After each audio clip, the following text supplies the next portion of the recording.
All right, so let's dive into something I think is really interesting today, exploring Irish identity in Britain. You sent over a really fascinating collection of articles and research, and I think it's going to give us a really unique perspective. We've got a personal essay by an Irish-British writer, a couple of podcast episodes about Irish history, and even an academic research summary. Yeah, it's a really great mix of materials. I think what I'm really interested in is seeing how personal experience connects with kind of that broader historical and social context. Yeah, Yep. yeah, I'm curious about that too, especially when we think about like what does it mean to be like Irish enough, Yeah. particularly for those born outside of Ireland. Okay, so let's jump right in with Kate Kerrigan's essay, Am I Irish Yet? It's really powerful. She talks about this struggle to feel accepted as Irish, even after living in Ireland for years. Yeah, and it's something that a lot of second generation Irish individuals face. They're navigating this complex space between two cultures and trying to figure out where they belong. And it kind of makes me think about this debate that's been going on for a while about how we define and understand the Irish experience in Britain. I mean, they're the largest ethnic minority in England, yet their experiences are often overshadowed by this kind of more traditional black-white binary when we talk about race. It's almost like there's this expectation that they should just blend in because they're white. But Kerrigan's essay shows us it's not that simple. She talks about feeling like she had to constantly prove her Irishness, even going as far as practicing her mother's hometown pronunciation. And even then, she's dismissed because of her accent. It's interesting because it's a reminder that assimilation isn't always a choice, and that holding on to your heritage can actually be a very powerful act of resistance against those societal pressures to conform. Absolutely. And there's this one part in the essay that really got to me. She talks about how people born in Ireland would call her like a blow in, implying she wasn't truly Irish.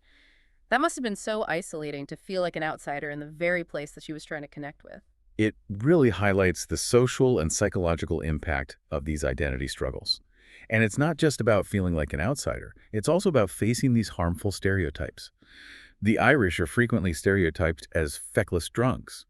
There's a pervasive belief that Irish people are not as capable as others, and there's also this implication that they should just assimilate to the majority culture. It's interesting because she also talks about this amazing response she got from the audience at her play, Am I Irish Yet?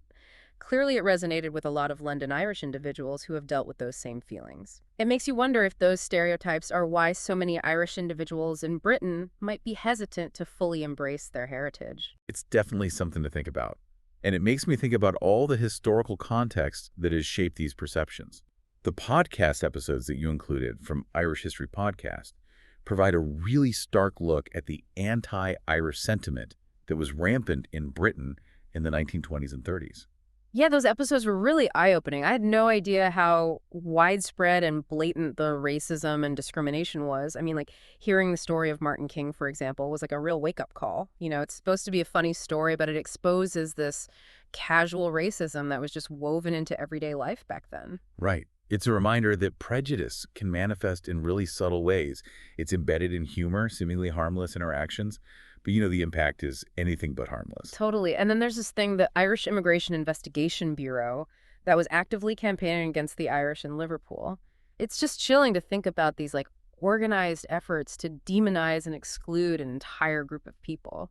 Yeah, it speaks to this larger pattern of scapegoating immigrant groups during times of social and economic upheaval, like the Kerrigan fire tragedy in Scotland.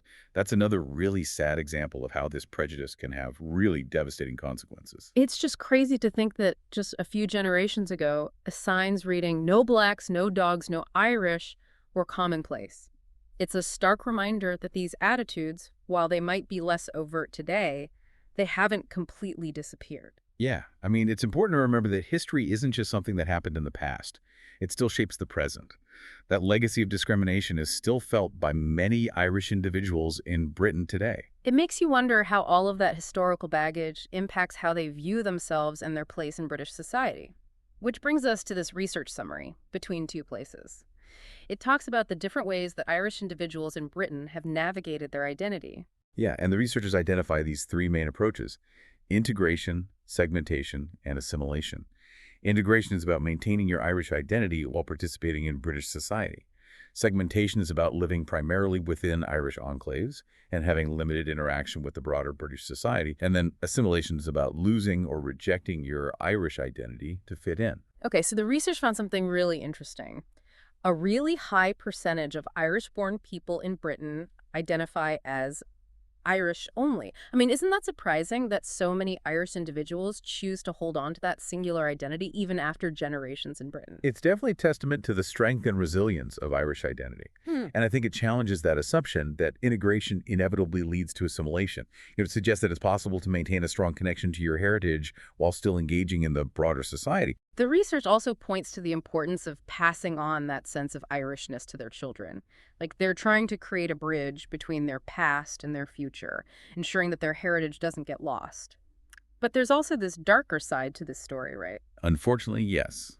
The study found higher rates of mental health issues and suicide among Irish-born people in Britain. Mm. And it kind of points to the fact that this constant negotiation of identity, coupled with the discrimination and social isolation they may face, can take a real toll. It's a reminder that, while there's been some progress, there's still a lot of work to be done to address these underlying issues of prejudice and inequality.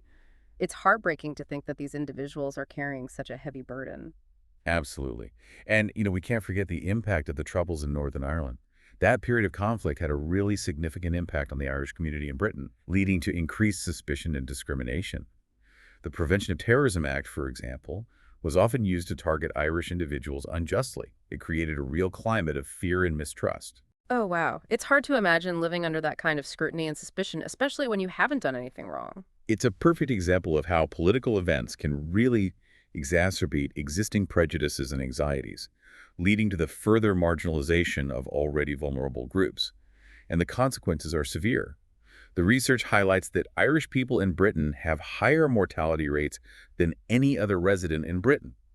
For Irish men, the mortality rate is higher than other men in England, regardless of social class. It's a stark reminder that prejudice and discrimination have real-world consequences that go way beyond just hurt feelings. Yeah, you're right. It's not just about individual experiences. It's about these systemic inequalities that we really need to address. But amidst all of this, the research does offer this glimmer of hope.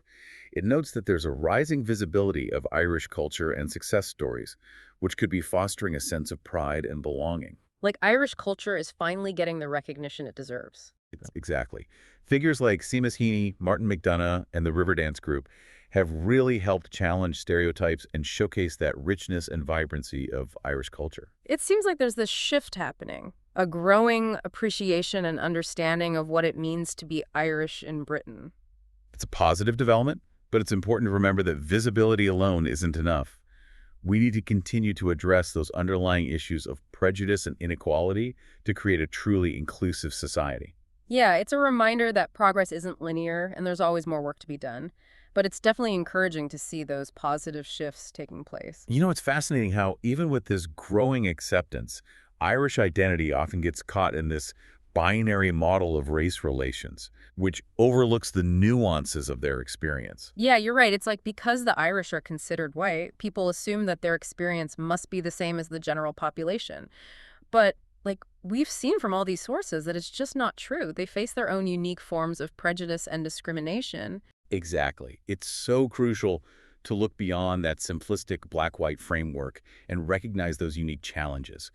Generations of anti-Irish sentiment, this pressure to conform, this lack of recognition for a hybrid identity, it all adds up to a very specific experience for the Irish community in Britain. It's like they're in this in-between space, not fully acknowledged as a distinct ethnic group, Yep. yet not fully accepted as just British either. And I imagine that makes it even more complicated for the children of Irish migrants trying to figure out their own heritage. Oh, absolutely. Yeah. Imagine growing up with this shared history and language, but also carrying this weight of prejudice and stereotypes associated with being Irish. Yeah, it's like a double-edged sword. This idea of a hybrid identity is really interesting to me. I mean, how do you reconcile being both Irish and British, especially when those identities have historically been at odds? It's a real balancing act. The second generation often find themselves negotiating their Irishness in relation to their British identity. They're trying to figure out how these different parts of themselves fit together. And it gets even more complex when you factor in interethnic marriage. You have individuals who belong to both the colonizer and the colonized, adding another layer to this kind of already intricate tapestry of identity. It's like trying to piece together a puzzle with mismatched pieces. No wonder understanding and expressing Irish identity in Britain is such a constantly changing, nuanced process. And you can see this reflected in how Irish identity was officially recognized in Britain. Well, or rather, not recognized. It wasn't until the 2001 census that people of Irish descent could even record their heritage. So for all those years, they were essentially invisible in official data. Exactly. And even when they were finally given that option to identify as Irish, surprisingly few did. It makes you think maybe that historical stigma associated with being Irish in Britain was still holding people back. It's almost like they were caught between wanting to claim their heritage and fearing potential prejudice or discrimination. So knowing all of this, how do we understand the experiences of second-generation Irish individuals in the British workforce? I mean, we've talked about the historical discrimination, but what about their descendants? It's a tricky area, and unfortunately, there's not a lot of detailed research on this specific topic. Locating second-generation Irish individuals within the British labor market is incredibly difficult because of that lack of data. A lot of existing research uses figures for Irish-born individuals in Britain to try to predict what their children might be doing, but that approach is very limited. It's like trying to understand an entire forest by just looking at a few trees. Exactly. And this lack of data just reinforces that perception that the second generation has assimilated into the general population, when that might not even be the case. We're left with a ton of unanswered questions. What types of jobs do they have? Are they still concentrated in those traditional occupational niches? How have their experiences been shaped by their parents' migration and the overall social context? It sounds like there's a real need for more in-depth research here. Absolutely. Yeah. We need a much clearer understanding of the unique challenges and opportunities they face to create more effective policies and support systems. That said, there is some data from the 1983 General Household Survey that gives us a little insight into the jobs second-generation Irish people were doing. Okay, so what does it tell us? Well, it shows some movement away from those traditional jobs, but certain patterns still persist. For example, second-generation Irish women are more likely to be found in clerical work than the first generation, but fewer are in domestic service. So there's a hint of upward mobility, but maybe within a limited scope. Precisely. And for men, while it seems like some have moved away from construction work, there are still many more second-generation Irish men in that field compared to men born in the UK. So while there's been some progress, those historical patterns are still lingering. But even these statistics don't paint the full picture, right? We're missing those individual stories, their motivations, their challenges, their aspirations. Exactly.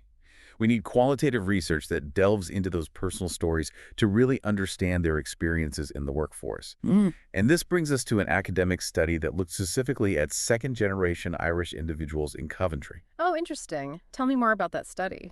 This study used something called biographical methods, which included interviews and a really interesting technique called photoelicitation to capture those nuanced experiences. Photoelicitation, that sounds really cool. What is that exactly? It involved using photos as prompts during interviews. Participants were asked to bring photographs that represented their family history or experiences of being Irish in Britain.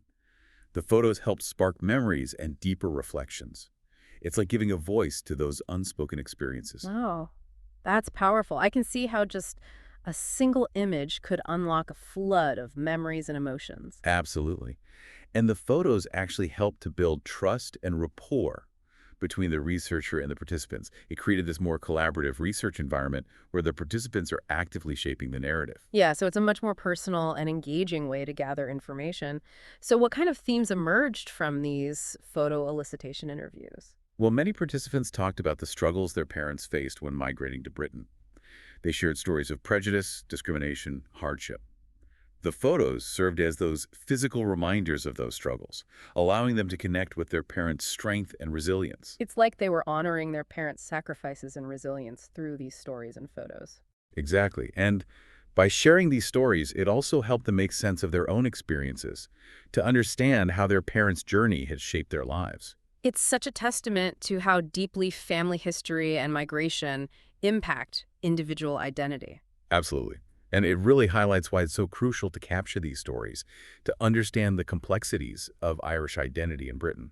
I think what strikes me is the emotional depth of these stories. It's clear that for a lot of second-generation Irish individuals, understanding their parents' experiences is such a huge part of their own sense of self. It's about connecting with their roots, understanding their place in this kind of historical narrative. It's such a beautiful reminder of how interconnected generations are and the enduring power of family stories. And, these stories aren't just important for individual identity.